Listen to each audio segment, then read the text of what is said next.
Everyone, एक बार फिर से बहुत बहुत स्वागत है आप सभी का आपके अपने ही यूट्यूब चैनल ज्ञान कुंभ में। फ्रेंड्स, आज का जो हमारा टॉपिक है वो हम लोग टैली से रिलेटेड कुछ ऐसे इंपॉर्टेंट पॉइंट्स हैं जो आपसे डिस्कस करने वाले हैं। ये आपके कुछ ऐसे पॉइंट्स हैं जो बिल्कुल बेसिक हैं और अगर आप टैली की तैयारी करना चाहते हैं, टैली का कोर्स करना चाहते हैं, तो ये पॉइंट्स आपके लिए बहुत ही इंपॉर्टेंट होने वाले हैं। इनमें आपको सारे टोटल जितने भी पॉइंट्स हैं सब मैंने इंग्लिश में दे रखे हैं। अगर आप पूरे वीडियो को वॉच करेंगे और ढंग से सुनेंगे तो मैं उसको हिंदी में भी सारी चीज़ें एक्सप्लेन कर दूंगी। तो पूरे वीडियो को वॉच करिएगा, स्किप ना करिएगा, इसमें आपको काफ़ी इंपॉर्टेंट चीज़ें मिलने वाली हैं। तो फर्स्ट ऑफ ऑल पहले तो ये देख लेते हैं कि टैली क्या है, मतलब टैली की स्टार्टिंग क्या है, टैली का फुल फॉर्म ही क्या होता है। तो टैली का फुल फॉर्म जो होता है वो होगा transactions allowed in a linear line yard, यानी इसे हिंदी में क्या कहते हैं कि यानी लीनियर लाइन यार्ड में अनुमत लेन देन कहा जाता है। टैली एक लोकप्रिय अकाउंटिंग सॉफ्टवेयर है जिसका उपयोग व्यवसायों द्वारा वित्तीय लेन देन, खाता बही, अन्य व्यावसायिक गतिविधियों को ट्रैक करने के लिए किया जाता है। तो ये तो आपका टैली का कुछ ओवरव्यू हो गया।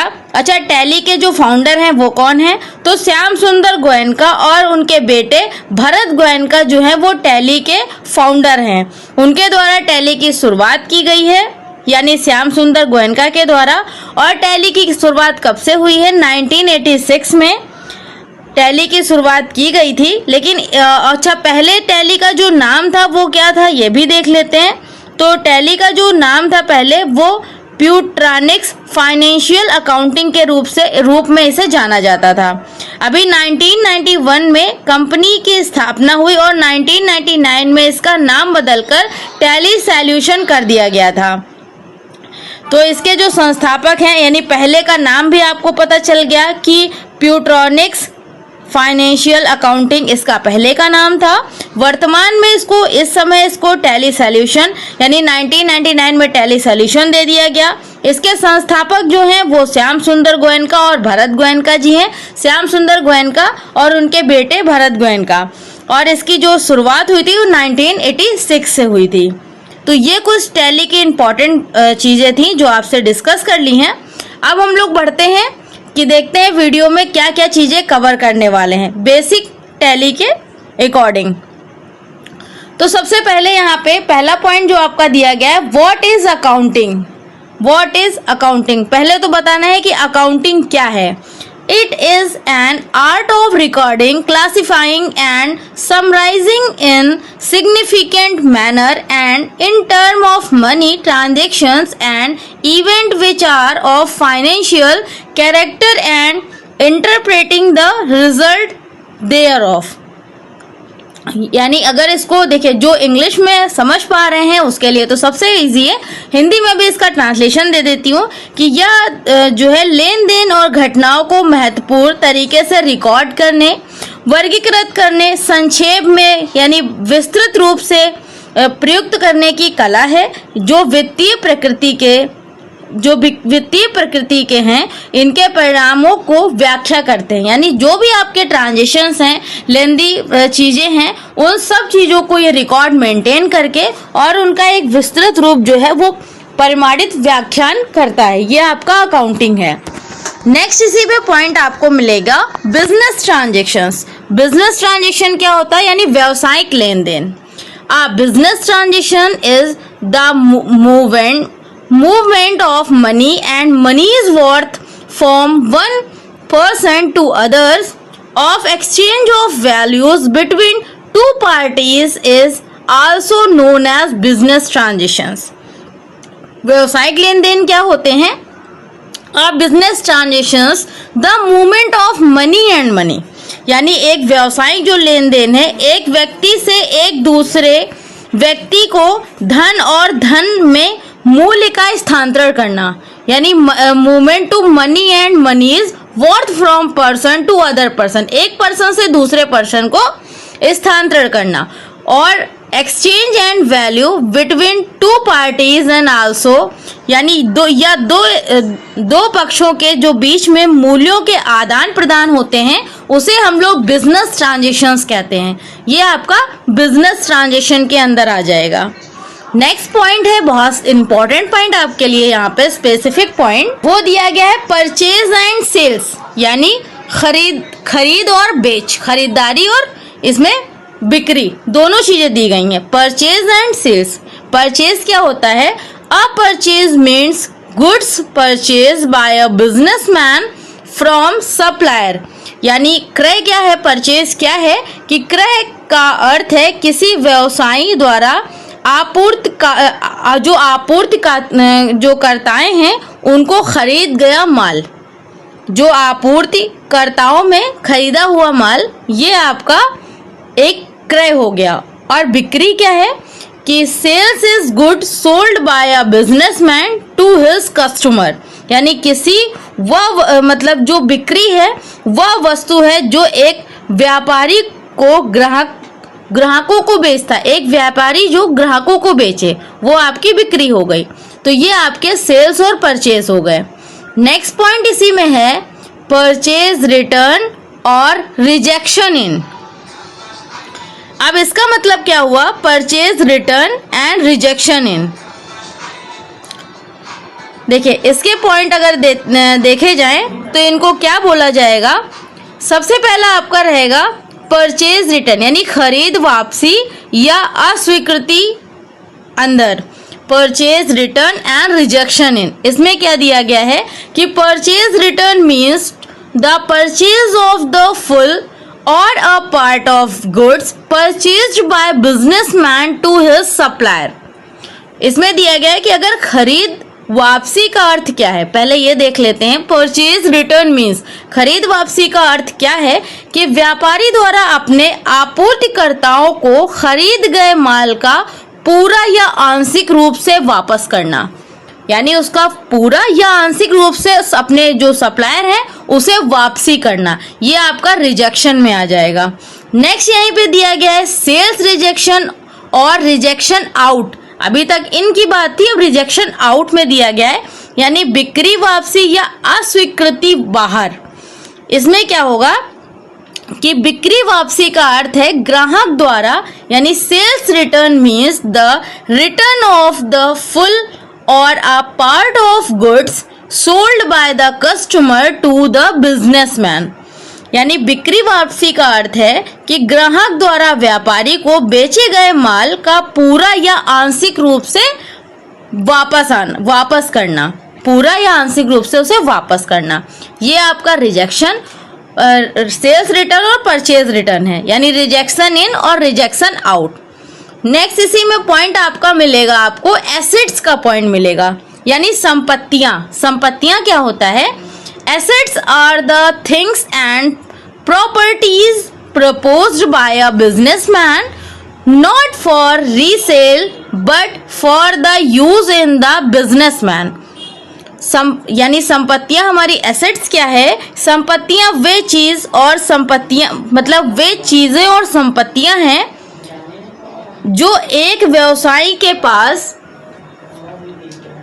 पुनर्विक्रय के लिए नहीं बल्कि व्यवसाय में उपयोग के लिए होती हैं।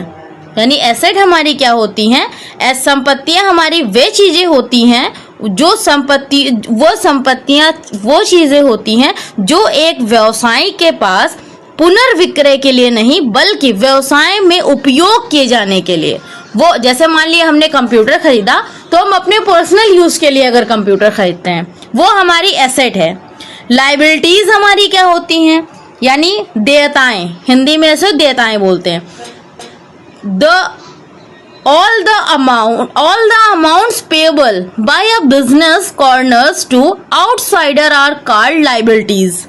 देयताएं हमारी वे चीजें होती हैं जो किसी व्यावसायिक प्रतिष्ठान द्वारा बाहरी लोगों को दे सभी राशियां, वो हमारी देयताएं कहलाती हैं। यानी किसी व्यावसायिक प्रतिष्ठान द्वारा बाहरी लोगों को जो दी जाती हैं, वो दे सभी राशियां हमारी लाइबिलिटीज कहलाती हैं। इसी के बाद आपका एक पॉइंट आता है कैपिटल। कैपिटल क्या होती हैं, यानी पूंजी। Capital is the amount invested for starting a business by a person. Capital हमारी पूंजी वह चीज है, पूंजी वह राशि है जो किसी व्यक्ति द्वारा व्यवसाय शुरू करने के लिए निवेश की जाती है। आप किसी बिजनेस को डालना चाहते हो तो सबसे पहले आपके पास कैपिटल होनी इंपॉर्टेंट है। तो ये हमारी कैपिटल मस्ट, जो हमारे बिजनेस के लिए, आइडिया के लिए सबसे पहला पॉइंट होगा, वो हमारे पास कैपिटल ही होनी चाहिए। नेक्स्ट आपके पास यही हेडिंग दी गई है। देखिए ये सारी चीजें ऐसी हैं जो आपको अगर कोई पूछेगा ड्राइंग्स के बारे में, कैपिटल के बारे में, रिजेक्शन के बारे में, रिजेक्शन इन के बारे में, तो आप उसको इजी, मतलब एक इजी लैंग्वेज में उसे आप अच्छे से एक्सप्लेन कर पाओगे। ये वैसे पॉइंट्स हैं। ड्राइंग्स क्या होते हैं, यानी आहरण क्या होते हैं, ये आप, मैं इसको हिंदी में बता देती हूँ, इंग्लिश में अगर आप किसी को बताना चाहें तो आप उसे इजी वर्ड में उसे इलैबोरेट, यानी उसे आप इजी एक्सप्लेन कर सकते हैं, अपनी बात को अच्छे से उसे समझा सकते हैं। Drawing are the amount withdraw, यानी taken back by the businessman from his business for his personal, private and domestic purpose. Drawing may be made in the form cash, goods and assets of the business. यानी drawing, आहरण क्या होता है, आहरण वह राशि है जो व्यवसायी द्वारा, यानी व्यवसाय जो है, व्यवसायी है उसके द्वारा व्यक्तिगत, निजी और घरेलू उद्देश्यों के लिए अपने व्यवसाय से निकाली जाती है। यानी जो अपने ही पर्सनल यूज या घरेलू यूज के लिए व्यवसायी निकालता है। आहरण जो है वो आहरण नगद माल और व्यवसाय की संपत्तियों के रूप में काम करता है।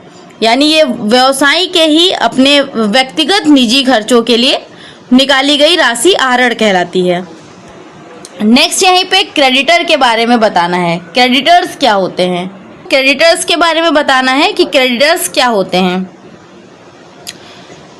क्रेडिटर मतलब क्रेडिटर्स हमारे लेनदार होते हैं, लेने वाला व्यक्ति क्रेडिटर्स होता है। और डेबिटर्स होते हैं, डेटर्स इनको बोलते हैं, प्रोनाउंसिएशन डेटर्स है। डेटर्स हमारे क्या होते हैं, वो देनदार होते हैं। अब creditors is a person to whom account are owned by the businessman. लेनदार वह व्यक्ति होता है जिसे व्यवसायी द्वारा राशि देय होती है। यानी जो व्यवसायी द्वारा राशि का देय होता है वो हमारा क्रेडिटर्स होता है। और डेटर्स क्या होते हैं, debtors is the person whom won amount to the businessman. देनदार वह व्यक्ति होता है जो व्यवसायी को राशि का भुगतान करता है। यानी देनदार वह व्यक्ति है जो व्यवसायी की राशि का भुगतान करता है, और लेनदार वह व्यक्ति होता है जो व्यवसायी द्वारा राशि देय होती है, वो हमारा लेनदार होता है।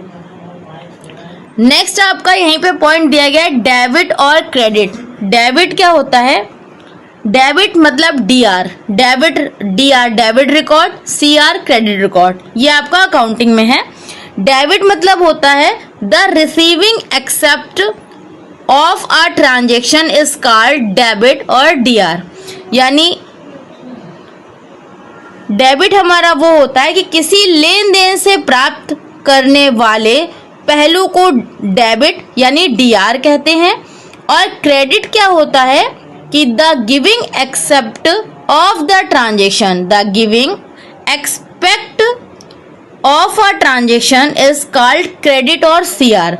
यानी क्रेडिट किसी लेन देन के लिए, मतलब लेने वाला जो पहलू होता है, किसी लेन देन के देने वाले पहलू को क्रेडिट कहते हैं। लेने वाले पहलू को जो है वो हमारा होता है डेबिट। किसी लेन देन से प्राप्त करने वाला पहलू वो हमारा डेबिट होता है, और किसी लेन देन से देने वाला जो वो होता है रिकॉर्ड, वो हमारा क्रेडिट कहलाता है। तो ये अकाउंटिंग के कुछ ऐसे पॉइंट्स हैं।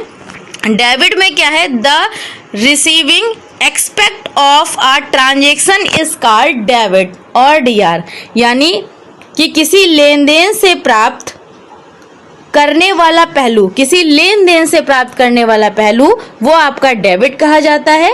और the giving expect of transaction is called credit, यानी किसी लेन देन से देने वाला पहलू वो आपका क्रेडिट रिकॉर्ड कहलाता है। कि अकाउंटिंग से रिलेटेड थे। अभी आपको ये भी बता देते हैं कि अकाउंटिंग के अभी तक के वर्जन कितने हैं, कितने तरीके के वर्जन्स हैं, इनमें कौन कौन से शॉर्टकट कीज यूज होती हैं, कैसे इसमें हम लोग एक एक जर्नल एंट्रीज का यूज करते हैं। तो इसमें टैली के अगर फीचर्स की बात किया तो टैली 4 वैसे तो स्टार्टिंग में 3.0 से है, 3.0, 3.12, 4 टैली, 4.5, 5.4, 6.3, 7.2, 8.1 या टैली 9, टैली ERP 9 या टैली प्राइम। और तो टैली प्राइम का भी एक वर्जन स्टार्ट हो रहा है, न्यू वर्जन है टैली प्राइम 6.0। तो ये काफ़ी जो नए नए वर्जन्स आए हैं इनमें आपके काफ़ी चेंजेस भी हैं। तो ये टैली का एक छोटा सा ओवरव्यू था बेसिक। अगर आपको वीडियो अच्छी लगी हो तो प्लीज़ लाइक कमेंट शेयर जरूर करिएगा। पूरे वीडियो को वॉच करने के लिए, चैनल से जुड़े रहने के लिए thank you so much. Have a nice day, great day. मिलते हैं हम लोग ऐसे ही एक और नए स्पेसिफिक टॉपिक के साथ।